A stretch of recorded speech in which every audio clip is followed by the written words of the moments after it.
ఓం నమో వెంకటేశాయ. హృదయ కుహర మధ్యే ద్యోతితం మంత్రసారం నిగమనియమగమ్యం వేదశాస్త్రైరచింత్యం హరిహర విధివంద్యం హంస మంత్రాంతరస్థం దశరథ సుతమీడే దైవతం దేవతానాం. పరమహంసలైనటువంటి మహర్షుల యొక్క తపస్సునకు ఫలాన్ని చేకూర్చువాడు, వేదశాస్త్రములు ప్రతిపాదించినటువంటి మోక్షాన్ని చేకూర్చువాడు, దశరథ నందనుడు అయినటువంటి శ్రీరామచంద్రునికి నమస్కరిస్తూ తదభిన్న స్వరూపుడైనటువంటి ఆ శ్రీనివాసుని యొక్క దయా విశేషం చేత సమస్త మానవాళికి ధర్మ తత్పరతను సకల కార్యసిద్ధిని చేకూర్చాలన్నటువంటి సంకల్పంతో తిరుమల తిరుపతి దేవస్థానం వారు నిర్వహిస్తున్నటువంటి శ్రీమద్ రామాయణం అయోధ్యాకాండ ప్రవచన పారాయణ కార్యక్రమంలో నేటికి మనం 349వ రోజులోకి ప్రవేశించాం. ఈ కార్యక్రమంలో ముందుగా అన్నమాచార్యుల వారి సంకీర్తన అయినటువంటి రాజీవ నేత్రాయ రాఘవాయ నమో అనేటటువంటి సంకీర్తనను శ్రీమాన్ ఎం రవిచంద్ర గారు, అన్నమాచార్య ప్రాజెక్ట్ కళాకారులు వారి బృందం యొక్క సహకారంతో ఆలపిస్తారు. శ్రవణం చేద్దాం. ఓం నమో వెంకటేశాయ.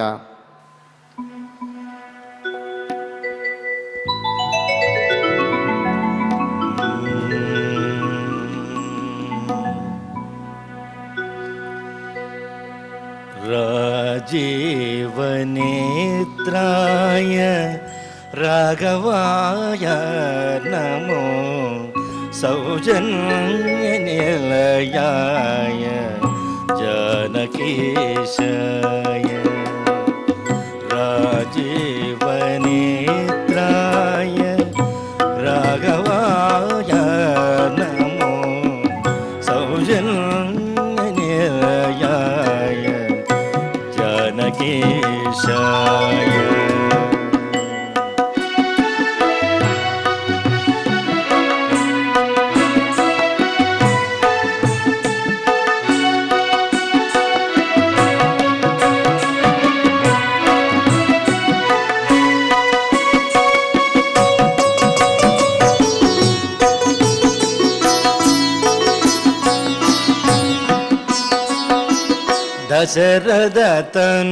దశరథతనూజాయ తాటకదమనాయ దశరథతనూజాయ తాటకదమనాయ కుశిక సంభవయజ్ఞ గోపనాయ దశరథతనూజాయ తాటకదమనాయ కుశిక సంభవయజ్ఞ గోపనాయ పశుపతి మహాధనుర్భంజనాయ నమో పశుపతి మహాధనుర్భంజనాయ నమో విశద భార్గవ రామ విజయకరణాయ. రాజీవనేత్రాయ రాఘవాయ నమో సౌజన్యనిలయాయ జానకీశాయ.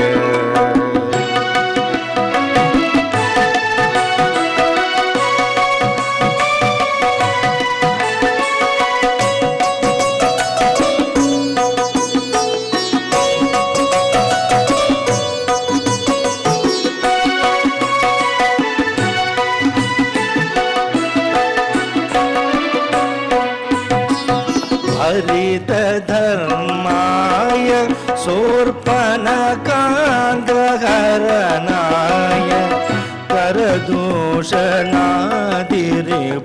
కండనాయ. హరితధర్మాయ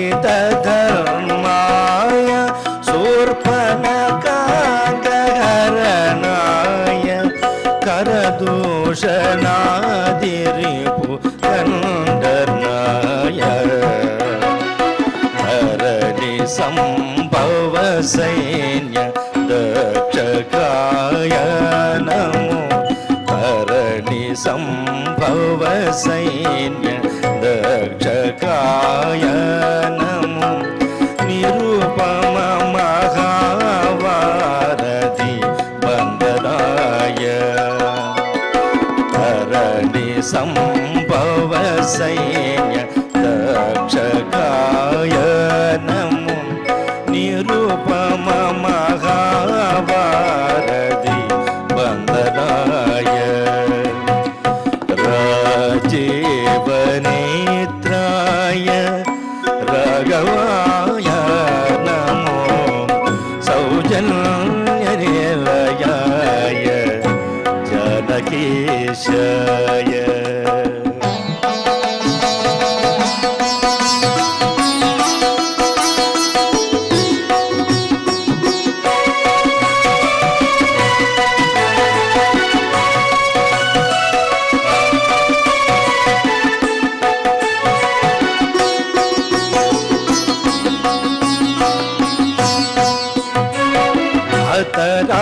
రావణాయ సంయమినాథ వరదాయ అతులిత అయోధ్యాపురాధిపాయ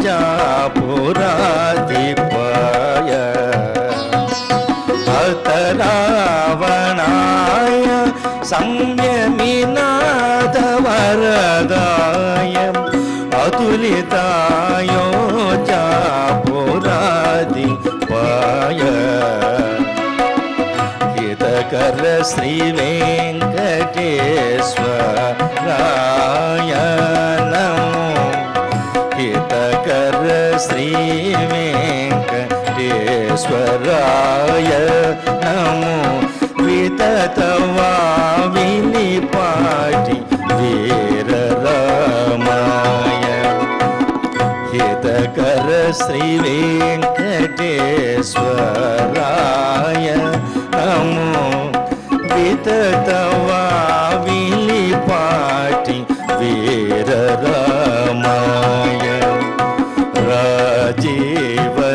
రాజీవనేత్రాయ రాఘవాయ నమో సౌజన్యనిలయాయ జానకీశాయ రాజీవనేత్రాయ రాఘవాయ నమో సౌజన్యనిలయాయ జానకీశాయ సౌజన్యనిలయాయ జానకీశాయ సౌజన్యనిలయాయ జానకీశాయ.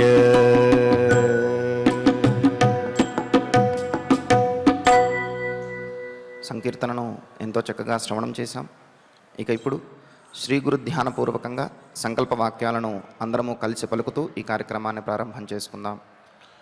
శ్రీ గురు ధ్యానం గురుర్బ్రహ్మా గురుర్విష్ణుః గురుర్దేవో మహేశ్వరః గురుః సాక్షాత్ పరం బ్రహ్మ తస్మై శ్రీ గురవే నమః. శ్రీనివాస ధ్యానం శ్రీ వెంకటాద్రినిలయః కమలాకాముకః పుమాన్ అభంగుర విభూతిర్నః తరంగయతు మంగళం. అథ సంకల్పః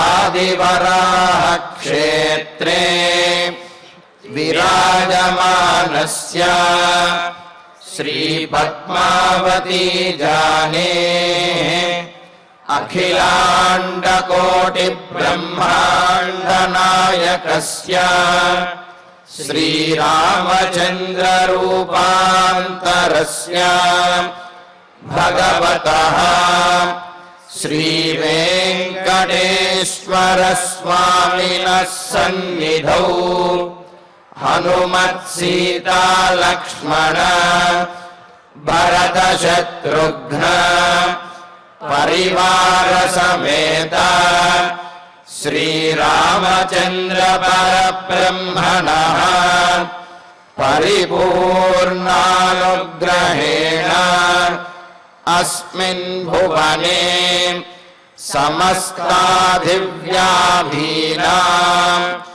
निवारणार्थं भारतवर्षे विद्यावित्तवाणिज्य कृषिवैद्यवैज्ञानिक देशरक्षणादिरङ्गेषु विद्यमानानाम् आस्तिकमहाजनानां सर्वेषां सकुटुम्बानाम् आयुरारोग्यैश्वर्य सद्बुद्धीत्यादि सर्वशुभफलप्राप्त्यर्थं धर्माचरणद्वारा श्रीरामराज्यस्य पुनर्व्यवस्थापनार्थं उद्योगार्थिनां समुचितोद्योगप्राप्त्यर्थं दम्पतीनाम् अनुकूलदाम्पत्यसिद्ध्यर्थं सन्तानस्य पितृवाक्यपरिपालनानुकूल बुद्धिप्रचोदनार्थं सकलकार्यसिद्ध्यर्थं गोसंरक्षणार्थं च श्रीमद्वाल्मीकिरामायणे अयोध्याकाण्डे यथाशक्ति श्लोकव्याख्यानपुरस्सरम् 24 सर्गश्लोकपारायणम् तथा श्रीधन्वन्तरिमन्त्रपारायणम् च अन्योन्यसाहाय्येन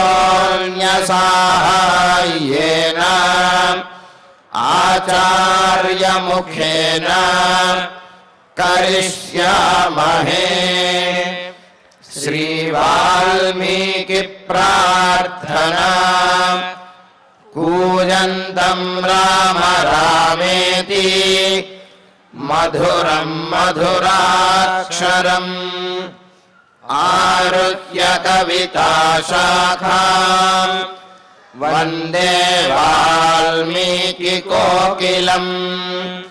श्री आञ्जनेय प्रार्थना। मनोजवं मारुततुल्यवेगं जितेन्द्रियं बुद्धिमतां वरिष्ठम् वातात्मजं वानरयूथमुख्यं श्रीरामदूतं शिरसा नमामि। श्रीरामायण प्रार्थना।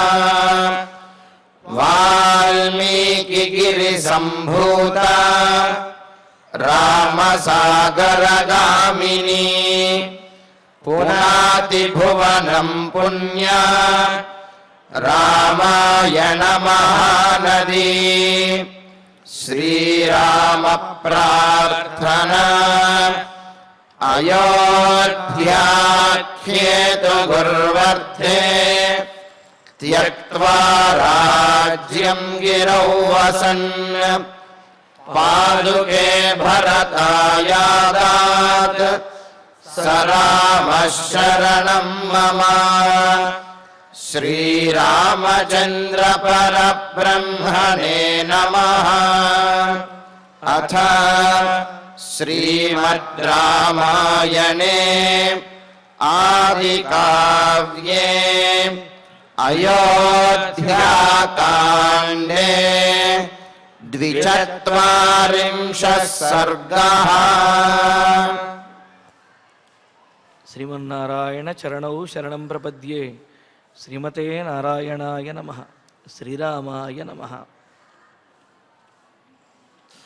అధగద్గద శబ్దస్తు విలపన్మనుజాధిపః ఉవాచ మృదుమందార్థం వచనం దీనమస్వరం.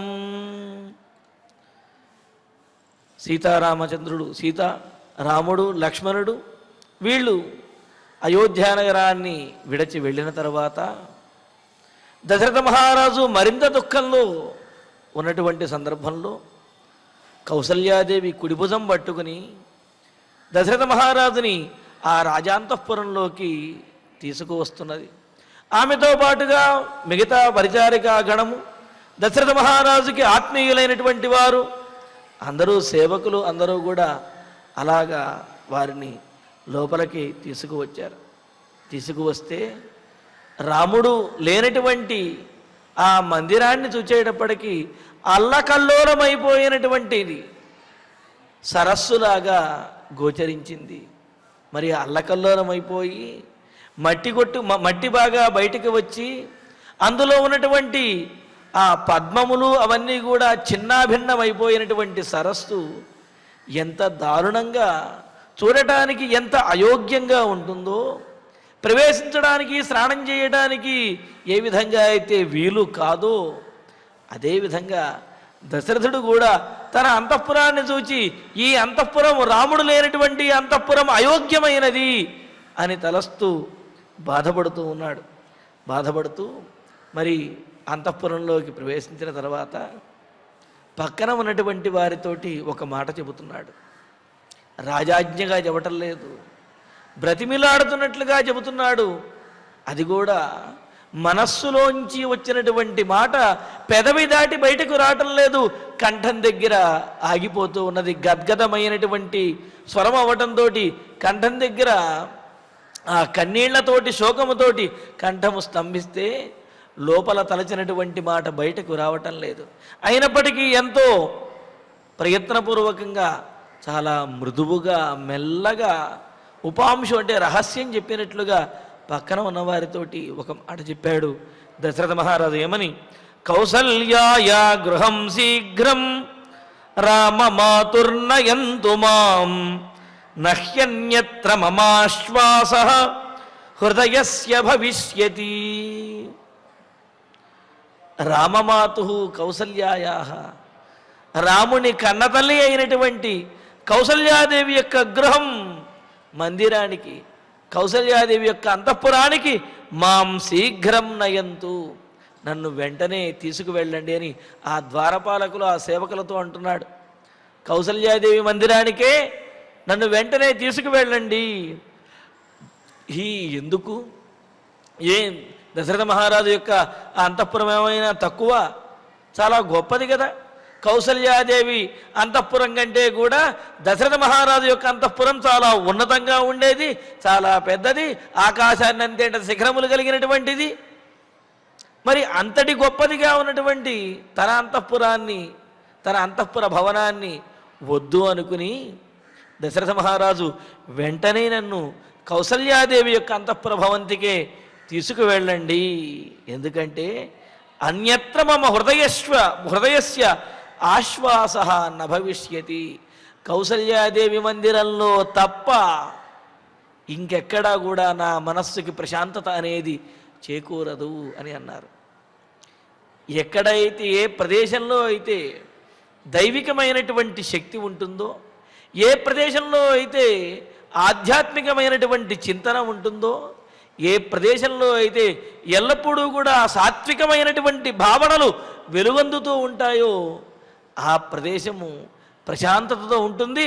ఆ ప్రదేశానికి వచ్చినటువంటి వారు కూడా మానసికమైనటువంటి ప్రశాంతతను పొందగలుగుతారు. మరి తన రాజాంతఃపురంలో ఎప్పుడూ కూడా రాచరికమైనటువంటి కార్యములు, అదేవిధంగా కైకేయితో కూడి ఉండటం వల్ల ఆ ముచ్చట్లు, ఆ ముద్దులు, ఆ ముచ్చటలు, అదేవిధంగా కైకేయి యొక్క ఆ రాచరికము, ఆమె అలకలు, ఈయన తీర్చటాలు, ఇవే తప్ప పూర్తి సాత్వికమైనటువంటి తత్వము, సాత్వికమైనటువంటి ఆ సందర్భములు తన అంతఃపురములు లేవు. మరి కౌసల్యాదేవి మందిరంలోనూ ఆమె పట్టమహిషిగా ఉండి ధర్మపత్నిగా ఆమె ఆచరించవలసినటువంటి పనులన్నీ కూడా ఆచరిస్తూ ఉన్నది. అక్కడ ఎల్లప్పుడూ కూడా ఆమె చక్కగా తమ కులదైవం ఎవరైతే ఉన్నారో ఆయనను, ఆ కులదైవాన్ని ఆరాధిస్తూ ఉన్నది. దశరథుని కోసము రాముని కోసము కూడా ఎల్లప్పుడూ సాత్వికమైనటువంటి చింతనతోటి భగవదారాధన చేస్తూ ఉండేది కౌసల్యాదేవి. అక్కడ గొడవలు లేవు, ఆర్భాటాలు లేవు, రాచరికపు మర్యాదలు ఇవన్నీ కూడా ఎక్కువగా అవేమీ లేవు. ఎప్పుడూ కూడా సాత్వికమైనటువంటి సామరస్యంతో కూడినటువంటి భావనతో కౌసల్యాదేవి ఉండేది. కావున అటువంటి కౌసల్యాదేవి యొక్క మందిరానికి, రాముడంతటి వాడికి జన్మనిచ్చినటువంటి కౌసల్యాదేవి యొక్క మందిరానికి, ఎందుకు అంటే శ్రీమన్నారాయణుడు తాను ఈ భూమండలంలో జన్మించడానికి కౌసల్యాదేవి గర్భాన్నే ఎంచుకున్నాడు అని అంటే మరి ఆమె ఎంత పుణ్యాత్మురాలు. పైగా అదితి కశ్యపులుగాను పృథ్వీ గారు అంటే అదితి కశ్యపులుగా ఉన్నప్పుడే వారు చేసినటువంటి తపస్సులకు ఫలంగా 3 జన్మలలో నారాయణుడు వారి యొక్క గర్భాన జన్మిస్తాను అని చెప్పి వారికి ఆశ్వాసాన్ని ఇచ్చారు. మరి అందుకనే ఆ అదితి యొక్క స్వరూపంగానే కౌసల్యాదేవిని కూడా చెబుతారు. దేవమాత అయినటువంటి అదితి కౌసల్యగా అవతరించింది అని కూడా చెబుతారు. కావున ఆమె యొక్క మందిరానికి వెళ్ళినట్లయితే తనకు కొంత ఆశ్వాసం అంటే ఓదార్పు అనేది లభిస్తుంది, ప్రశాంత చిత్తం అనేది కలుగుతుంది అనే ఉద్దేశంతో అంటున్నాడు. అన్యత్ర మమ హృదయస్య ఆశ్వాస న భవిష్యతి. కౌసల్యాదేవి మందిరంలో తప్ప ఇంకెక్కడా కూడా నాకు ప్రశాంతత అనేది దొరకదు అని అంటున్నాడు. అందుకే కదా మనకు కూడా ఏదైనా చికాకులు ఏర్పడినప్పుడు, మనస్సు బాగుండనప్పుడు ఏ దేవాలయానికో వెళ్ళి ప్రదక్షిణాలు చేయటం, దైవ దర్శనం చేసుకోవటం చేస్తాం. ఎందుకని అక్కడ దైవికమైనటువంటి శక్తి, ఆధ్యాత్మికమైనటువంటి శక్తి, సాత్వికమైనటువంటి సానుకూలమైనటువంటి శక్తి, పాజిటివ్ ఎనర్జీ అంటుంటాం కదా, సానుకూలమైనటువంటి శక్తి అక్కడ ఉంటుంది. కావున ఆ ప్రదేశానికి వెళ్ళినట్లయితే మనలో కూడా సానుకూలమైనటువంటి శక్తి పెంపొందించబడి మన మనస్సు ప్రశాంతమవుతుంది, మన ఆలోచన తీరు అనుకూలంగా మారుతుంది. అందుకనే మనం దేవాలయాలకు వాటికి వెళ్ళేదన్నమాట. అదేవిధంగా పెద్దల దగ్గరికి వెళ్ళడానికి కూడా కారణం అదే. అందుకనే ఇక్కడ ఏమంటున్నాడు దశరథ మహారాజు, సాత్వికమైనటువంటి అలాగే రామునికి తల్లి అయినటువంటిదైన కౌసల్యాదేవి యొక్క మందిరానికే నన్ను వెంటనే తీసుకువెళ్ళండి, అక్కడ తప్ప నాకు ఇంకెక్కడా కూడా ప్రశాంతత అనేది చేకూరదు అని అన్నారు. అనేటప్పటికీ ఇతి బ్రువంతం రాజానం అనయన్ ద్వారదర్శిన కౌసల్యాయా గృహం తత్ర న్యవేశ్యత వినీతవతు. ఈ విధంగా తనను కౌసల్యాదేవి మందిరానికి తీసుకువెళ్ళండి అని చెప్పి ప్రార్థనాపూర్వకంగా చాలా మృదువుగా అడుగుతున్నటువంటి దశరథ మహారాజుని ఆయన యొక్క మాటను విని రాజానం, ఆ దశరథ మహారాజుని ద్వారదర్శిన అంటే మార్గ ప్రదర్శకులు, అదేవిధంగా ద్వారపాలకులు, సేవకులు అయినటువంటి వాళ్ళు ఎవరైతే ఉన్నారో వాళ్ళు కౌసల్యాయా గృహం అనయన్, కౌసల్యాదేవి యొక్క మందిరానికి తీసుకువెళ్ళారు. తత్ర వినీతవత్ న్యవేశ్యత, అక్కడ ఆ మహారాజుని చాలా వినయంగా ఎంతో గౌరవంగా కూర్చోబెట్టారు. ఆయన కూడా కౌసల్యాదేవి మందిరంలో తానేదో మహారాజుని అన్నట్లుగా ఒళ్ళు విరుచుకుని కూర్చోవటం కాకుండా ఆ కౌసల్యాదేవి మందిరంలో చాలా వినయంగా దశరథ మహారాజు కూడా అక్కడ ఆ విధంగా కూర్చుని ఉన్నట్ట. ఎందుకు అంటే అది సత్వగుణానికి ప్రతీక అయినటువంటిది. ఆ సత్వగుణం అంటే సాత్వికమైనటువంటి అనుకూలమైనటువంటి శక్తి కలిగినటువంటిది కౌసల్యాదేవి యొక్క మందిరం అన్నమాట. అందుకనే చెబుతారు కౌసల్యాదేవి యొక్క ఆ ఉదరము పూర్వము అంటే రాముణ్ణి ధరించక ముందు ఆకాశంలాగానే ఉన్నది, రాముణ్ణి ధరించిన తర్వాత కూడా ఆకాశంలాగానే ఉన్నది అని అన్నారు. ఏమిటి ఆకాశము అని అంటే అనంతమైనటువంటిది అని. అంటే ఒకటి కనిపించనిది అని అర్థం. రాముడి గర్భంలో పడకముందు కౌసల్యాదేవి యొక్క ఉదరము ఎవరు చూడలేకపోయారు, అంటే అంత అందముగాను అంత సన్నగాను ఉన్నది అని చెప్పి కవులు వర్ణించారు.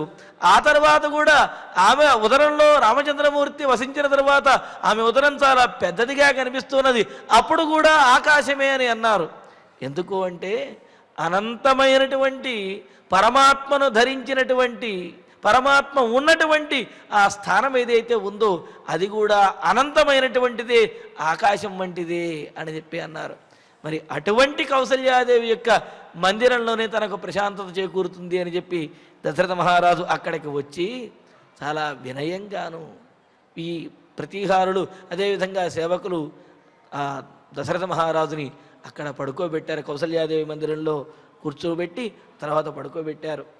తతస్తస్య ప్రవిష్టస్య కౌసల్యాయా నివేశనం అధిరుహ్యాపి శయనం బభూవలుళితం మనః. కౌసల్యాదేవి మందిరంలోకి వెళ్ళిన తర్వాత కొంత ప్రశాంతత ఏర్పడింది అని అనిపించింది, కానీ తాను చేసినటువంటి తన స్వయంకృతాపరాధం వల్లనే తన కుమారుడికి ఇంతటి ఆపద వచ్చింది అనే ఆ ఆలోచన ఏదైతే ఉన్నదో అది మాత్రము దశరథ మహారాజుని మరలా మరలా మరలా దహించి వేస్తూ ఉన్నదన్నమాట. తతః ఆ తరువాత కౌసల్యాయా నివేశనం ప్రవిష్టస్య కౌసల్యాదేవి మందిరంలోకి ప్రవేశించినటువంటి ఆ దశరథ మహారాజు యొక్క మనస్సు శయనం అధిరుహ్యాపి అక్కడ ఉన్నటువంటి ఒక శయ్య మీద పడుకున్న తర్వాత కూడా దశరథ మహారాజుని అక్కడ శయనం మీద పడుకోబెట్టారు. అక్కడ పడుకున్న తర్వాత కూడా ఆ ప్రవేశించినప్పుడు కొంత ప్రశాంతంగా అనిపించింది, కానీ పడుకున్న తర్వాత మరలా ఆలోచనలు మొదలయ్యాయి. ఆ పడుకున్న తర్వాత కూడా లుళితం బభూవ మనః లుళితం బభూవ మనస్సు కలుషితమై మనస్సు మరలా కలచివేస్తూ ఉన్నది అని అన్నారు. అంతే కదా, ఏదైనా తప్పు జరిగినప్పుడు ఆ తప్పుకి కారణము వేరేవారు అయినట్లయితే, లేకపోతే పరిస్థితులు కలిసి రాకపోయినట్లయితే, తెలియక చేసినట్లయితే మనస్సుని సమాధానపరుచుకోగలుగుతారు. కానీ తెలిసి తన చేతులారా ఈ విధంగా చేశానే అనే బాధ ఏదైతే ఉందో అది ఒకంత తీరేటటువంటిది కాదు. పైగా దశరథునికి రాముడి మీద ఉన్నటువంటి ఆ పుత్ర వ్యామోహం ఏదైతే ఉందో అది కొంత అందరికంటే కూడా చాలా ఎక్కువగా ఉన్నది. ఆ ఎక్కువగా ఉన్నటువంటి వ్యామోహము మనస్సుని సమాధానపరచుకోలేకుండా ఉన్నదన్నమాట. కావున వ్యామోహం అనేది ఎక్కువగా కూడదు అనే విషయం కూడా ఇక్కడ దశరథుని యొక్క ప్రవర్తన ద్వారా తెలుస్తూ ఉన్నది. అందుకని లుళితం మనః లుళితం బభూవ దశరథుని యొక్క మనస్సు మరింతగా మరలా కలచివేస్తూ ఉన్నది. అక్కడ ఆ కౌసల్యాదేవి మందిరంలోకి తీసుకువచ్చి అక్కడ ఉన్నటువంటి శయనం మీద పడుకోబెట్టిన తర్వాత కూడా మనస్సులో ఆలోచనలు పోలేదు, ఆలోచనలు వస్తూనే ఉన్నాయి. ఇంకా అనుకుంటున్నాడు, పుత్రద్వయ విహీనంచ స్నృషయాపి వివర్జితం అపశ్యద్భవనం రాజా నష్టచంద్రమివాంబరం. రాముడు లక్ష్మణుడు లేడు, తన మందిరంలో లేరు అనుకున్నాడు. సరే, ఇక్కడ కౌసల్యాదేవి మందిరంలోకి వస్తే తల్లి దగ్గర ఉంటారు కదా అనే ఆలోచన ఉంటుంది కదా. వెంటనే రామలక్ష్మణులు గుర్తుకొచ్చి పుత్రత్వయ విహీనంచ కుమారులైనటువంటి శ్రీరాముడు లక్ష్మణుడు ఇద్దరూ కూడా లేనటువంటిది, స్నృషయాపి వివర్జితం కోడలు కూడా విడిచి వెళ్ళిపోయినటువంటిది, కోడల చేత కూడా విడువబడినటువంటిది అయినది ఈ మందిరము. అంటే ఇక్కడ కొడుకు కోడలు ఇద్దరూ కూడా ఆ ఇంట్లో ఆనందంగా ఉన్నప్పుడే ఆ తల్లిదండ్రులకి ఆనందం అనేది వస్తుంది. అంతేగాని తమ ఆనందం కోసం వాళ్ళ ఆనందానికి విఘాతాన్ని కలుగజేసినట్లయితే అది వివేకవంతుల యొక్క లక్షణము కాదు. పెద్దలు ఆ కొడుకు కోడల యొక్క ఆనందాన్ని చూస్తూనే తాదాత్మ్యము అంటారంటే ఏమిటి, వాళ్ళ ఆనందంలోనే తమ ఆనందాన్ని వెతుక్కోవడం, తాము ఆనందాన్ని పొందడం. కానీ అలా కాకుండా వారిరువురు కనుక ఆ ఇంటికి దూరమైనట్లయితే ఆ ఇంటిలో ఉండటానికి చాలా ఇబ్బందికరంగా ఉంటుంది. అందుకని ఏమనుకుంటున్నాడు ఇక్కడ, స్నృషయాపి వివర్జితం కోడ లేనటువంటి సీతాదేవి కూడా లేనటువంటి భవనం ఆ కౌసల్యాదేవి యొక్క మందిరాన్ని, రాజభవంతిని చూచి రాజా, ఆ దశరథ మహారాజు నష్టచంద్రం అంబరం ఇవ అపశ్యతు, చంద్రుడు లేనటువంటి ఆకాశంలాగా ఉన్నది అని చెప్పి అనుకున్నారు. ఇందాక అనుకున్నాం కదా, కౌసల్యాదేవి యొక్క ఉదరము ఆకాశం వంటిదే, కౌసల్యాదేవి యొక్క ఆ మందిరం కూడా ఆకాశం వంటిది. ఎందుకంటే నారాయణుడికి నిలయమైనటువంటిది కావున. కానీ ఈనాడు ఆ ఆకాశంలో చంద్రుడు నక్షత్రాలు ఏమీ లేవు. దాంతో నష్టచంద్ర తారకంగా చంద్రుడు నక్షత్రాలు లేనటువంటి ఆకాశం ఏ విధంగా అయితే బోసిపోతుందో, ఏ విధంగా అయితే కాంతి విహీనమవుతుందో, శోభించదో, అదేవిధంగా రాముడు, లక్ష్మణుడు, సీత వీరెవ్వరూ లేనటువంటి ఆ కౌసల్యాదేవి మందిరం కూడా దశరథ మహారాజు అనుకుంటున్నాడు, ఈ మందిరం కూడా అంతగా శోభిల్లటం లేదే, ఆకాశంలాగా ఉన్నది కానీ చంద్రుడు నక్షత్రాలు మాత్రం కనిపించడం లేదు. మరి చంద్రుడు నక్షత్రాలు లేనటువంటి ఆకాశం ఏ విధంగా అయితే కాంతి విహీనమవుతుందో, శోభారహితమవుతుందో, అదేవిధంగా ఈ మందిరంలో కూడా ఆ విధమైనటువంటి శోభ అనేది కనిపించడం లేదు, రామలక్ష్మణులు లేరు అని చెప్పి అనుకుంటున్నాడు ఇక్కడ.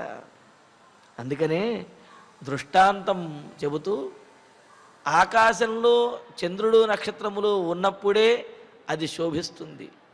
అలాగే రాజమందిరంలో రామలక్ష్మణులు, సీతాదేవి ఉన్నప్పుడే అవి శోభిస్తాయి. వారు లేకపోతే ఎంత గొప్ప రాజభవంతి అయినప్పటికీ కూడా అది శోభిల్లదు. పైగా చూడండి, మనం పౌర్ణమి రోజున ఆకాశం వైపుకు చూస్తాం, ఆకాశం అందంగా ఉన్నది అనుకుంటాం. అమావాస్య రోజున చూస్తామా? చూడం కదా. ఎందుకని? పౌర్ణమి రోజున అదే ఆకాశం, అమావాస్య రోజున అదే ఆకాశం. కానీ చంద్రుడు ఉన్నప్పుడు ఆ ఆకాశం కాంతివంతంగా ఉంటుంది, అందంగా గోచరిస్తుంది, ఆహ్లాదాన్ని ఇస్తుంది. చంద్రుడు లేనప్పుడు ఆ ఆకాశం కనిపించదు, కాంతి విహీనంగా ఉంటుంది, పైగా భయంకరంగా అనిపిస్తుంది. అలాగే ఇక్కడ రాముడు ఉన్నప్పుడు ఎంతో శోభాయమానంగా వెలుగొందినటువంటి ఆ రాజభవంతులు, ఆ సీతారామ లక్ష్మణులు లేకపోయేటప్పటికీ బోసిపోయి భయంకరంగా ఉన్నాయి అని చెప్పి దశరథ మహారాజు అనుకుంటూ, ఒకంత కౌసల్యాదేవి మందిరానికి వచ్చినందుకు కొంత ఊరట చెందినప్పటికీ కూడా అక్కడ సీతారామ లక్ష్మణుల యొక్క దర్శనం లేకపోయేటప్పటికీ, వారు కనిపించలేదు అనే బాధ, వారు తన వల్లనే వారు వనవాసానికి వెళ్ళారనే బాధ మరింతగా దశరథునిలో పెరుగుతూ ఉన్నది. పెరుగుతుంటే తచ్చ దృష్ట్వా మహారాజః భుజముద్యమ్య వీర్యవాన్ ఉచ్చైశ్వరేణ చుక్రోశ హారాఘభజహాసిమాం. ఇంకా కౌసల్యాదేవి మందిరంలో కూడా రాముడు కనిపించకపోయేటప్పటికీ, అయ్యయ్యో రామ, తచ్చ దృష్ట్వా, ఆ భవంతిలో కూడా చూచిన తర్వాత వీర్యవాన్, పరాక్రమవంతుడైనటువంటి వాడు మహారాజ దశరథ మహారాజు భుజం ఉద్యమ్య, చేతిని పైకెత్తి పిలుస్తూ అరుస్తున్నాడు. ఇక్కడ వీర్యవాన్ అని చెప్పడంలో ఉద్దేశం ఏమిటి అంటే, దశరథుడు ఇటువంటి స్థితిని ఏ సందర్భంలోనూ కూడా పొందలేదు. దేవాసుర సంగ్రామంలో రాక్షసులందరూ కూడా రాత్రిపూట చుట్టుముట్టి అందరూ అన్ని వైపుల నుంచి కూడా బాణాలు వేస్తున్నా సరే దశరథుని యొక్క శరీరం తూట్లు పడుతూ శరీరం శిథిలమైంది తప్ప ఆయన యొక్క మనస్సు మాత్రము ఏనాడు శిథిలమవలేదు, ధైర్యాన్ని ఏనాడు వీడలేదు. అటువంటిది ఈనాడు శరీరానికి ఏ విధమైన గాయము లేకపోయినప్పటికీ కూడా చింత ఏదైతే ఉన్నదో ఆ మానసికమైనటువంటి వ్యధ అది శరీరాన్ని దహించి వేస్తూ ఉన్నది. అందుకే అంటారు, చితా దహతి నిర్జీవం చింతా దహతి సజీవం అని చెబుతూ ఈ చిత అదేవిధంగా చింత అనేవి ఉంటాయి. దాన్ని చితి అని కూడా అంటుంటాం కదా. చితి అనేది శరీరాన్ని దహిస్తుంది, ప్రాణం పోయిన తర్వాత శరీరాన్ని దహిస్తే ఈ చింత అనేది మానసికమైనటువంటి వ్యధ ప్రాణం ఉండగానే శరీరాన్ని దహించి వేస్తుంది. ప్రాణం పోయిన తర్వాత శరీరం దహించి వేయబడినా దానివల్ల బాధ ఏమీ జీవుడికి తెలియదు. కానీ ప్రాణం ఉండగా కనుక శరీరం దహించి వేస్తుంటే, తగలబడుతూ ఉంటే మరి ఆ బాధ వర్ణనాతీతం కదా. ఇక్కడ దశరథుని యొక్క పరిస్థితి అలాగే ఉన్నది. రాముడి వనవాసానికి తానే కారణము అనే చింత ఏదైతే ఉన్నదో ఈ చింత దశరథుణ్ణి జీవించి ఉండగానే నిలువున దహించి వేస్తూ ఉన్నది. మరి అందుకనే వీర్యవాన్ ఎంతటి పరాక్రమవంతుడు అయినప్పటికీ కూడా, ఏ సందర్భంలోనూ కూడా మొక్కబోనటువంటి ధైర్యం కలిగిన వాడైనప్పటికీ కూడా ఈ సందర్భంలో మాత్రము దీనమైనటువంటి స్థితిని పొందినటువంటి వాడై చేయి పైకెత్తి ఉద్యమ్య చేయి పైకెత్తి హా రాఘవ ఓ రామ అని చెప్పి అంటున్నాడు. ఇక్కడ రాఘవ అంటంలో ఉద్దేశం కూడా ఏమిటంటే మా వంశాన్ని ఉద్ధరించడానికి అవతరించినటువంటి రామచంద్ర, నన్ను నా వంశాన్ని ఉద్ధరించడానికి అవతరించినటువంటి రామ, నిన్న నేను కోల్పోయింది అని హా రాఘవ మాం జహాసి, నన్ను విడిచిపెట్టేశావా, నన్ను విడిచిపెట్టేస్తావా, వదిలిపెట్టావా రాఘవ అని చెప్పి దశరథ మహారాజు బాధపడుతూ ఉచ్చైశ్వరేణ చుక్రోశ, పెద్దగా బోరున విలపిస్తూ ఉన్నాడు. ఆ కౌసల్యాదేవి మందిరంలో కూడా మనస్సు కలసివేయబడి ఇలాగా దశరథ మహారాజు యొక్క శోకానికి అంతము లేదు. ఆయన మనస్సుకి సమాధానపరుచుకోలేకపోతున్నాడు, మనస్సుని అదుపు చేసుకోలేకపోతున్నాడు, పుత్రుని మీద ఉన్నటువంటి ఆ వ్యామోహాన్ని అదుపు చేసుకోలేకపోతున్నాడు. దీనంతటికీ కారణం ఒకటే, ఇది తన స్వయంకృతాపరాధం, తన చేతితో తాను చేసినటువంటి పని, తన మూలంగానే తన కుమారుడికి ఈ విధమైనటువంటి స్థితి వచ్చింది అనే ఆ ఆలోచన నుండి బయటకు రాలేకపోతున్నాడు అన్నమాట. ఇంకా అంటున్నాడు సుఖితాభవతంకాలం జీవిష్యంతి నరోత్తమా పరిష్వజంతో ఏ రామం ద్రక్ష్యంతి పునరాగతం. ఈ అయోధ్యానగరంలో కొంతమంది మాత్రమే అదృష్టవంతులు, వారు మాత్రమే అదృష్టవంతులు అంటున్నారు. ఎవరు ఆ అదృష్టవంతులు అంటే, ఎవరైతే రాముడు వనవాసం నుండి తిరిగి వచ్చిన తర్వాత రాముణ్ణి చక్రవర్తిగా చూడగలుగుతారో, వనవాసము నుండి తిరిగి వచ్చినటువంటి రామచంద్రమూర్తిని కావలించుకుని పలకరించగలుగుతారో అటువంటి వారు మాత్రమే అదృష్టవంతులు అని అంటున్నాడు. అంటే అటువంటి వారు అదృష్టవంతులు అని అన్నాడు అంటే ఆ అదృష్టము తనకు లేదు అనే విషయాన్ని కూడా దశరథ మహారాజు సూచనప్రాయంగా ఇక్కడ తెలియజేస్తున్నాడు.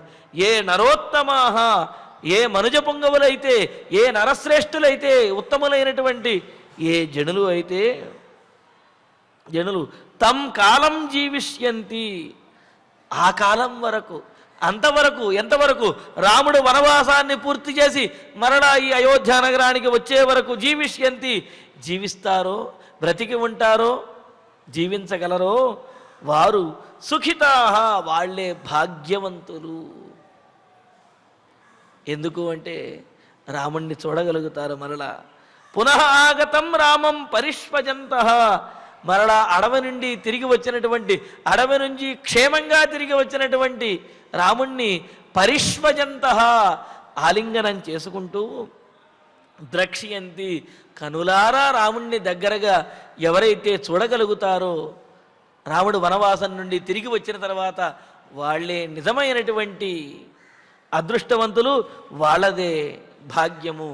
నాకు ఆ భాగ్యము లేదు కదా అని అనుకుంటున్నాడు. అంటే ఏమిటి, తాను అంతవరకు జీవించలేను అనే విషయాన్ని కూడా దశరథ మహారాజు ఇక్కడ తెలియజేస్తున్నాడు అన్నమాట. అంటే ఆయన యొక్క మాటల్లోనే దశరథునికి అంత్యకాలం అనేది సమీపించింది అని, అంతేకాదు రాముని యొక్క వియోగాన్ని తాను ఎక్కువ కాలం భరించలేను అని చెబుతున్నాడు. అంతే కదా, మహిప్రాణములు అని అంటారు. అంటే ఏమిటి, ప్రాణములు దగ్గరగా ఉన్నప్పుడే శరీరం నిలబడగలుగుతుంది. ప్రాణములు శరీరాన్ని విడిచి వెళ్ళిపోయిన తర్వాత శరీరం ఎలా నిలబడుతుంది? ఇక్కడ దశరథ మహారాజు కూడా అదే మాట అంటున్నాడు, అదే పరిస్థితిలో ఉన్నాడు. నా ప్రాణప్రదమైనటువంటి రామచంద్రమూర్తి వెళ్ళిపోయిన తర్వాత నా శరీరం మాత్రం ఎలా నిలబడగలుగుతుంది? మరలా తిరిగి వచ్చే వరకు కూడా అవకాశం ఉండకపోవచ్చు. కానీ ఎవరు అయితే రాముడు మరలా తిరిగి వచ్చే వరకు 14 సంవత్సరములు వనవాసం పూర్తి చేసి క్షేమంగా రాముడు తిరిగి వచ్చినటువంటి సందర్భంలో రాముణ్ణి కౌగలించుకొని రాముణ్ణి దగ్గరగా చూచి ఎవరైతే ఆనందించగలుగుతారో అటువంటి వారిదే నిజమైనటువంటి సౌభాగ్యము. ఆ భాగ్యము నాకు లేకపోయిందే అని దశరథ మహారాజు విలపిస్తూ బోరున బాధపడుతూ ఉన్నాడు. బాధపడుతూ ఇంకా అంటున్నాడు. ఇలాగ బాధపడుతూనే అక్కడ రాత్రి అనేది రాత్రి గడుస్తూ ఉన్నది. ఇంకా అర్ధరాత్రి సమీపించింది. అధరాత్ర్యాం ప్రపన్నాయాం కాళరాత్ర్యామివాత్మనః అర్ధరాత్రే దశరథః కౌసల్యామిదమబ్రవీత్. సహజంగా మనం కూడా చాలా సందర్భాల్లో వింటూ ఉంటాము, ఈ రాత్రి గడిచిందంటే డాక్టర్లు కూడా వైద్యులు కూడా చెబుతూ ఉంటారు, ఈ రాత్రి కనుక గడిచిందంటే ఏమైనా మేము చెప్పగలుగుతామండి, ఈ రాత్రి మాత్రం సవ్యంగా గడవాలి అని చెప్పి భగవంతుణ్ణి ప్రార్థించండి అంటూ ఉంటారు. అంటే ఈ ఆపద తామసమైన ప్రవృత్తి కలిగినటువంటి రాత్రి ఎందే ఎక్కువగా ప్రాణ ప్రమాదానికి అవకాశం అనేది ఉంటుందన్నమాట. అందుకనే ఆ రాత్రి గడిచింది అంటే మరలా వాళ్ళు కొంత క్షేమంగా ఉండగలరు అనేది వైద్యుల యొక్క ఉద్దేశం కూడా. అందుకని అట్లా చెబుతారు. కానీ ఇక్కడ పరిస్థితి చూడండి, అధరాత్ర్యాం ప్రపన్నాయాం కాళరాత్ర్యామివాత్మనః అర్ధరాత్రే దశరథః కౌసల్యామిదమబ్రవీత్. ఇంకా ఆ తరువాత రాత్రి గడుస్తూ ఉన్నది. ఇలా దశరథ మహారాజు బాధపడుతూనే ఉన్నాడు, ఆ రాత్రి గడుస్తూనే ఉన్నది. ఆత్మనః కాళరాత్ర్యాం ఇవ, తనకు దశరథ మహారాజుకి కాళరాత్రిలాగా ఉన్నది ఆ రాత్రి. ఏమిటండి కాళరాత్రి అంటూ ఉంటారు అంటే బాగా చీకటి ఉన్నటువంటి రాత్రి అంటే అని అర్థం కాదు. కాళరాత్రి అని అంటే బ్రహ్మ నిధులకు సంబంధించినటువంటి రాత్రి అని అంటారు. ఏమిటి అంటే కల్పం బ్రాహ్మమః ప్రోక్తం అని చెప్పి జ్యోతిష్శాస్త్రంలో చెబుతారు, స్మృతులు తెలియజేస్తున్నాయి. అంటే కల్పము 14 మన్వంతరములు గడిచితే 14 మన్వంతరములు గడిచిన తర్వాత ఒక కల్పము అని అంటారు. ఆ కల్పము బ్రహ్మగారికి ఒక కల్పము ఒక పగలు అవుతుంది. ఒక కల్పం గడిచిపోయిన తర్వాత బ్రహ్మగారు నిద్రిస్తారన్నమాట, మరొక కల్పం నిద్రిస్తారు. అలా నిద్రించినప్పుడు ఎప్పుడైతే ఒక కల్పము 14 మన్వంతరములు పూర్తయిన తర్వాత బ్రహ్మగారు నిద్రిస్తారో ఆ నిద్రించిన సమయంలో ప్రళయం అనేది వచ్చి ఈ సృష్టి మొత్తము కూడా అంతరించిపోతుంది. మరలా బ్రహ్మగారు నిద్ర లేచిన తర్వాత అప్పుడు మరలా మరొక కల్పం ప్రారంభం అవుతుంది. అప్పుడు సృష్టి ప్రక్రియ అనేది జరుగుతుందన్నమాట. అందుకని కాలరూప బ్రహ్మైకదినే అని చెప్పినట్టుగా అంటే ఏమిటి, 14 మనూనాం అధికారావసానే సృష్టి సంహార హేతుభూత రాత్రి. 14 మన్వంతరములు గడిచిపోయిన తర్వాత బ్రహ్మగారి యొక్క సృష్టిని ఉపసంహరించేటువంటి రాత్రి ఏదైతే ఉందో ఆ రాత్రిని కాళరాత్రి అంటే ప్రళయం వచ్చేటటువంటి రాత్రి అని అంటారు. అందుకే కదా ఈ తుఫానులు అవి కూడా మితిమీరినటువంటి తుఫాను వచ్చినప్పుడు ఆ రాత్రిని కాళరాత్రిగా గడిచిందంటే ప్రళయం వచ్చేసినట్లుగా అనిపించింది అని కూడా అంటుంటారు కదా పెద్దలు. అంటే ఏమిటి, సృష్టిని ఉపసంహరించేటటువంటి రాత్రి ఏదైతే ఉందో దానినే కాళరాత్రి అని అంటారు. మరో అర్థం కూడా ఉన్నది, కాలహ అంటే మృత్యు అని అర్థం. ఇక్కడ మరణం అనే అర్థం కూడా ఉంది. తదుపలక్షితారాత్రి మృత్యుపలక్షితారాత్రి అని అంటే మరణానికి సంకేతమైనటువంటి రాత్రి అనే అర్థం కూడా ఉన్నదన్నమాట. కావున ఇక్కడ దశరథ మహారాజుకి కాళరాత్రిలాగా ఉన్నది ఆ రాత్రి. అంటే ఏమిటి, మరణానికి సంకేతమైనటువంటి రాత్రి అనేది ఇక్కడ ఉద్దేశ్యం. అందుకనే కాళరాత్ర్యాం ఇవ బ్రహ్మగారి చేసినటువంటి సృష్టికి సంహారకమైనటువంటి ప్రళయపు రాత్రిలాగా, అలాగే మరణానికి సంకేతమైనటువంటి రాత్రిలాగా ప్రపన్నాయాం సత్యాం, ఆ విధంగా అటువంటి రాత్రి గడుస్తూ ఉండగా అర్ధరాత్రి అవుతున్నది. ఆ సందర్భంలో దశరథ మహారాజు కౌసల్యాం ఇదమబ్రవీత్, కౌసల్యాదేవిని పిలుస్తున్నాడు. కౌసల్యాదేవిని అంటే ఆ గొంతు పూర్తిగా పనిచేయకపోయినప్పటికీ గద్గదమైపోయినప్పటికీ కూడా ఎలాగో శక్తిని కూడా తీసుకుని వాళ్ళంత దూరంలో దగ్గరగా ఉన్నటువంటి కౌసల్యాదేవిని పిలుస్తూ ఉన్నాడు. కౌసల్యాం ఇదమబ్రవీత్, కౌసల్యాదేవితో ఈ విధంగా మాట్లాడుతూ ఉన్నాడు. మాట్లాడుతూ ఏమంటున్నాడు? రామమేవానుగతా దృష్టి అద్యాపి న నివర్తతే, నత్వాం పశ్యామి కౌసల్యే సాధు మాం పాణినా స్పృశ. సహజంగా శరీరం శిథిలమైపోయినప్పుడు, శరీరము నుండి ప్రాణములు విడిచిపోయేటటువంటి స్థితిలో ఇంద్రియములు శక్తిని కోల్పోయి ఒక్కొక్క ఇంద్రియము కూడా పనిచేయటం మానేస్తుందిట. మరి ఇక్కడ దశరథ మహారాజు యొక్క స్థితి, చక్షురింద్రియం అంటే కళ్ళు పనిచేయటం ఆగిపోయాయి. అయితే ఆ దశరథ మహారాజు నా కళ్ళు పనిచేయటం లేదు అని అంటలేదు. ఏమంటున్నాడు? నా దృష్టి రాముణ్ణి అనుసరించి వెళ్ళిపోయింది, అలా వెళ్ళినటువంటి దృష్టి మరలా తిరిగి రావటం లేదు అని అంటున్నాడు. చూడండి, రామం అనుగతా దృష్టి, శ్రీరామచంద్రుణ్ణి అనుసరించి వెళ్ళినటువంటి నా దృష్టి అద్యాపి ననివర్తతే, ఇప్పటికీ కూడా తిరిగి రావటం లేదు. ఎప్పుడో సాయంత్రం వేళ మధ్యాహ్నం తర్వాత రాముణ్ణి అనుసరించి వెళ్ళిన రాముడు వనవాసానికి వెళితే అలాగ చూస్తూ రాముణ్ణి అనుసరించి వెళ్ళినటువంటి నా దృష్టి, నా కంటి చూపు ఇప్పటికీ కూడా ఇంకా తిరిగి రాలేదు, తిరిగి రావడం లేదు, ఇక రాదు. అంటే ఇంకా కంటి చూపు కనిపించడం లేదు అని ఉద్దేశం అన్నమాట. అద్యాపి ననివర్తతే అని అన్నారు.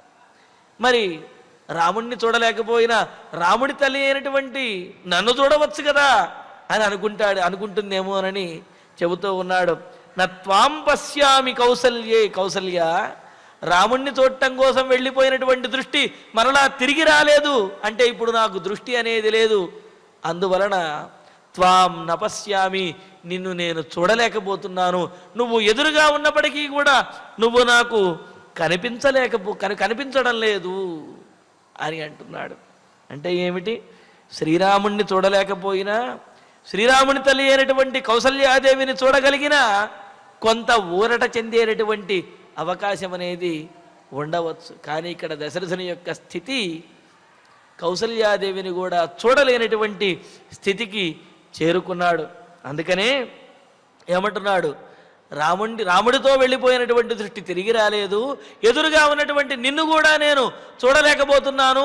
కనీసం నువ్వు కనిపించినప్పటికీ కొంత నాకు కొంత ఓదార్పు అనేది కలగవచ్చును, కానీ నువ్వు కూడా నాకు కనిపించడం లేదు అని అంటూ, మరి సాధు మాం పాణినా స్పృశ, కేవలం నా కళ్ళే కనిపించడం లేదా, లేకపోతే మిగతా ఇంద్రియములు కూడా పనిచేయటం మానేశాయా అనే సందేహం వచ్చేసింది దశరథ మహారాజుకి. అందుకని ఏమంటున్నాడు? సాధుమాం పాణినా స్పృశ, నన్ను చక్కగా నీ చేతితోటి నిమురు, నీ చేతితో నన్ను తాకు. నువ్వు అలా తాకితే నీ చేతి స్పర్శతోనైనా సరే నేను కొంత ఊరట చెందగలుగుతానేమో అని అంటున్నాడు. చూడండి, ఆత్మీయుల యొక్క స్పర్శ ఆపత్కర పరిస్థితుల్లో కొంత ఊరటను ఇస్తుంది. ఇది ఇప్పుడు చెప్పేటటువంటి మాట కాదు, యుగ యుగాలుగా చెబుతున్నటువంటి మాటే.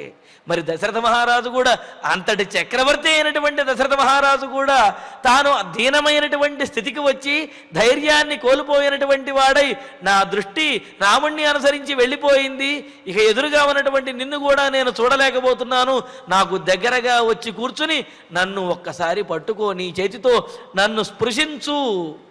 అలా స్పృశిస్తే నీ స్పర్శ అయినా నాకు తెలిసింది అంటే, నా త్వగింద్రియమైనా సరే, అంటే ఏమిటి, ఈ ఇంద్రియం స్పర్శ జ్ఞానమైనా సరే నాకు పనిచేస్తున్నది అనే ధైర్యం వస్తుంది. మరి నా మిగతా ఇంద్రియములు కూడా పనిచేస్తున్నాయో లేవో, కళ్ళు మాత్రం పనిచేయటం మానేశాయి, నువ్వు దగ్గరకు వచ్చి స్పృశించు అంటున్నాడు. అంగం మే స్పృశ కౌసల్యే అని అంటూ చెబుతారు, వర్ణిస్తారు. ఆ నీ స్పర్శ ద్వారా నాకు కొంత ఊరట కలిగేటటువంటి అవకాశం ఉన్నది, రాముణ్ణి స్పర్శించినటువంటి అనుభూతి నాకు కలిగే అవకాశం ఉన్నది. ఎందుకు అంటే, రామచంద్రమూర్తి నీ నుండే ఆవిర్భవించాడు కావున నీ స్పర్శతోటి రాముని స్పర్శ కలిగినటువంటి ఆనందం నాకు కలగవచ్చును. కావున ఒక్కసారి కౌసల్య నన్ను స్పృశించు అని అన్నాడు. అని మళ్ళీ ఏమంటున్నాడు? సాధుస్పృశ అని అన్నాడు. చక్కగా స్పృశించుకొని, అంటే తాకమంటే ఏమైనా తాటించినట్టుగా గట్టిగా వాయిస్తుందా? లేదు కదా, మెల్లగానే పట్టుకుంటుంది కదా. మరి అలాగా ఉన్నటువంటి అనారోగ్యంతో, అదేవిధంగా అనారోగ్యంతో అంటే దీనమైనటువంటి స్థితిలో ఉన్న దశరథ మహారాజుని ఆమె అనునయంతో వ్యవహరిస్తుంది కదా, అనునయంతో తాకుతుంది కదా.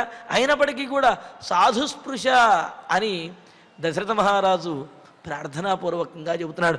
ఎందుకు చెబుతున్నాడు అంటే, అప్పటి వరకు కూడా అంటే ఏమిటి, రామపట్టాభిషేకం సంకల్పించడానికి ముందు వరకు కూడా ఎప్పుడు కైకేయీదేవి మందిరంలో ఉంటూ ఆమెతో గడిపితే చాలు, ఆమె యొక్క చూపు, ఆమె యొక్క స్పర్శ, ఆమె యొక్క ఆనందము ఇవి కలిగితే చాలు, అదే ప్రపంచముగా బ్రతికాడు దశరథ మహారాజు. అంటే సుఖాల్లో ఉన్నప్పుడేమో కైకేయి దగ్గర, కష్టంలో ఉన్నప్పుడు మాత్రం నా అవసరం వచ్చిందే అని చెప్పి కౌసల్యాదేవి అనుకుంటుందేమోనని సాధుస్పృశ.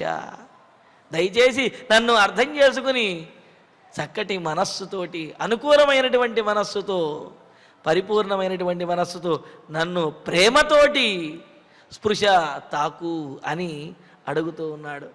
మాం పాణినా స్పృశ అంటే ఏమిటి? నీ చేతితో నువ్వు కనుక నన్ను తాకినట్లయితే రామచంద్రుడే నన్ను తన చేతితో తాకినటువంటి అనుభూతి కలుగుతుంది. కావున సాధు చక్కగా నా మీద నేను ఇంతకుముందు నీకు చేసినటువంటి అపరాధములు ఏమైనా ఉన్నట్లయితే వాటిని మరచిపోయి నా మీద పరిపూర్ణమైనటువంటి ప్రేమతోటి నన్ను ఒక్కసారి స్పృశించు, నా దగ్గరికి వచ్చి కూర్చుని అలా పట్టుకోవని చెప్పి దశరథ మహారాజు కౌసల్యాదేవితోటి చెబుతూ ఉన్నాడు. మరి ఈ సందర్భంలో అనేక విశేషాలు మనకు పెద్దలు తెలియజేశారు. మరి అలా కౌసల్యాదేవి వచ్చి దశరథ మహారాజు దగ్గర కూర్చుని ఆయన నిమురుతూ ఉంటే ఆయన అన్నటువంటి మాటలు ఏమిటి, కౌసల్యాదేవి ఏమని చెప్పింది, అక్కడ జరిగినటువంటి సన్నివేశం ఏమిటనే విశేషాలని తరువాతి ప్రవచనంలో తెలుసుకుందాము. ఇక ఇప్పుడు ఆచార్యుడు వారి ద్వారా శ్లోకాలను పారాయణ చేసుకుందాము. భక్తులకు విజ్ఞప్తి, రేపు ఉదయం 7 గంటల దగ్గర నుంచి మన అయోధ్యకాండ ప్రవచన పారాయణ కార్యక్రమంలో 10వ అఖండ పారాయణ కార్యక్రమాన్ని నిర్వహించుకోబోతూ ఉన్నాము. మరి ఇందులో అనేకమైనటువంటి విశేషములు ఉన్నాయి. ఈ పారాయణ చేయటం ద్వారా ఎటువంటి కష్టమైనటువంటి స్థితినైనా ఎదుర్కొనగలిగేటటువంటి మానసిక స్థైర్యం అనేది ఏర్పడుతుంది అని మనకు పెద్దలు ఫలశ్రుతిని తెలియజేస్తున్నారు. మరి అటువంటి ఫలితములన్నీ కూడా పొందడం కోసమని భక్తులు రేపు ఉదయం 7 గంటలకల్లా సిద్ధంగా ఉండి మన ఇక్కడ తిరుమల నాదనీరాజన మండపం నుండి స్వామివారి సమక్షంలో జరుగుతున్నటువంటి ఈ అఖండ పారాయణ కార్యక్రమంలో ప్రత్యక్షంగాను, అదేవిధంగా శ్రీ వెంకటేశ్వర భక్తి ప్రసార మాధ్యమం ద్వారా తమ తమ ఇళ్లలోనూ ఉండి ఈ కార్యక్రమంలో పాల్గొని తిరుమలేశుని యొక్క, వెంకటరాముని యొక్క పరిపూర్ణమైన అనుగ్రహాన్ని పొందవలసిందిగా తెలియజేస్తున్నాము. ఓం నమో వెంకటేశాయ. అథ గద్గద శబ్దస్తు విలపన్ మనుజాధిపః ఉవాచ మృదుమందార్థం వచనం దీనమస్వరం కౌసల్యాయాం గృహం శీఘ్రం రామమాతుః నయంతు మాం నహ్యన్యత్ర మమాశ్వాసః హృదయస్య భవిష్యతి ఇతి బ్రువంతం రాజానం అనయన్ ద్వారదర్శినః కౌసల్యాయ గృహం తత్ర న్యవేశ్యత వినీతవత్ తతస్తస్య ప్రవిష్టస్య కౌసల్యాయ నివేశనం నివేశనం అధిరుహ్యాపి అధిరుహ్యాపి శయనం శయనం బభూవ బభూవ లులితం మనః లులితం మనః పుత్రద్వయ పుత్రద్వయ విహీనం చ విహీనం చ పుత్రద్వయ విహీనం చ పుత్రద్వయ విహీనం చ స్నుషయాపి స్నుషయాపి వివర్జితం వివర్జితం అపశ్యత్ అపశ్యత్ భవనం రాజా భవనం రాజా నష్టచంద్రం నష్టచంద్రం ఇవాంబరం ఇవాంబరం తచ్చ దృష్ట్వా తచ్చ దృష్ట్వా మహారాజః మహారాజః భుజముద్యమ్య భుజముద్యమ్య వీర్యవాన్ వీర్యవాన్ చైశ్వరేణ చైశ్వరేణ శుక్రోశ శుక్రోశ రాఘవ రాఘవ జహాసి మాం జహాసి మాం సుఖితాబత సుఖితాబత తం కాలం కాలం జీవిష్యంతి జీవిష్యంతి నరోత్తమాః నరోత్తమాః పరిష్వజంతః పరిష్వజంతః ఏ రామం ద్రక్ష్యంతి ద్రక్ష్యంతి పునరాగతం పునరాగతం అథ రాత్ర్యాం రాత్ర్యాం ప్రపన్నాయాం కాలరాత్ర్యాం వివాత్మనః అర్ధరాత్రే దశరథః కౌసల్యాం ఇదమబ్రవీత్ రామం మే అనుగతా దృష్టిః అద్యాపి న నివర్తతే నత్వా పశ్యామి కౌసల్యే సాధు మాం పాణినా స్పృశ ఇత్యార్షే శ్రీమద్ రామాయణే ఆదికావ్యే అయోధ్యాకాండే ద్విచత్వారింశే సర్గే నవశ్లోకాః ఫలశ్రుతి నుండి మంగళాంతం వరకు అందరము కలిసి పఠిద్దాం. ఫలశ్రుతి ఆయుష్యమారోగ్యకరం యశస్యం సౌభ్రాతృకం బుద్ధికరం సుఖం చ శ్రోతవ్యమేతన్నియమేన సద్భిః ఆఖ్యానమోజస్కరమృద్ధికామైః శ్రీరామచంద్ర పరబ్రహ్మణే నమః. అథ ధన్వంతరి ధ్యానం అచ్యుతానంద గోవింద విష్ణో నారాయణామృత రోగాన్మే నాశయా శేషాన్ ఆశు ధన్వంతరే హరే ఆరోగ్యం దీర్ఘమాయుష్యం బలం తేజోధియం శ్రియం స్వభక్తేభ్యో న గృహ్ణంతం వందే ధన్వంతరిం హరిం. ధన్వంతరేరిమం శ్లోకం భక్త్యా నిత్యం పఠంతి యే అనారోగ్యం న తేషాం స్యాత్ సుఖం జీవంతి తే చిరం. ఓం నమో భగవతే వాసుదేవాయ. ధన్వంతరయే అమృతకలశహస్తాయ వజ్రజలౌకహస్తాయ సర్వామయ వినాశనాయ త్రైలోక్యనాథాయ మహావిష్ణవే స్వాహా. ఓం వాసుదేవాయ విద్మహే సుధాహస్తాయ ధీమహి తన్నో ధన్వంతరి ప్రచోదయాత్. అథ నవగ్రహ ప్రార్థనా.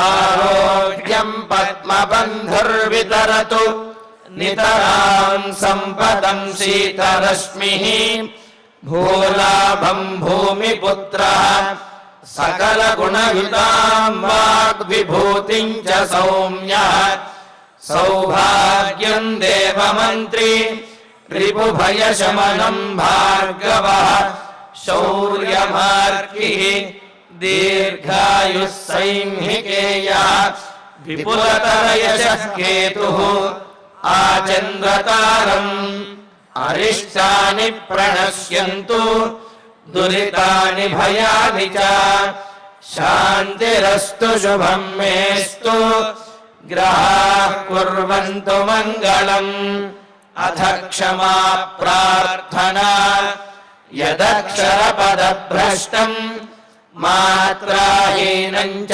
యద్భవేత్ తత్సర్వం క్షమ్యతాం దేవ నారాయణ నమోస్తుతే అథ భగవత్సమర్పణం కాయేన వాచా మనసేంద్రియైర్వా బుద్ధ్యాత్మనా వా ప్రకృతే స్వభావాత్ కరోమి యద్యత్ సకలం పరస్మై నారాయణాయేతి సమర్పయామి అథ మంగళం శ్రియః కాంతాయ కళ్యాణ నిధయే నిధయేర్థినాం శ్రీవేంకటనివాసాయ శ్రీనివాసాయ మంగళం.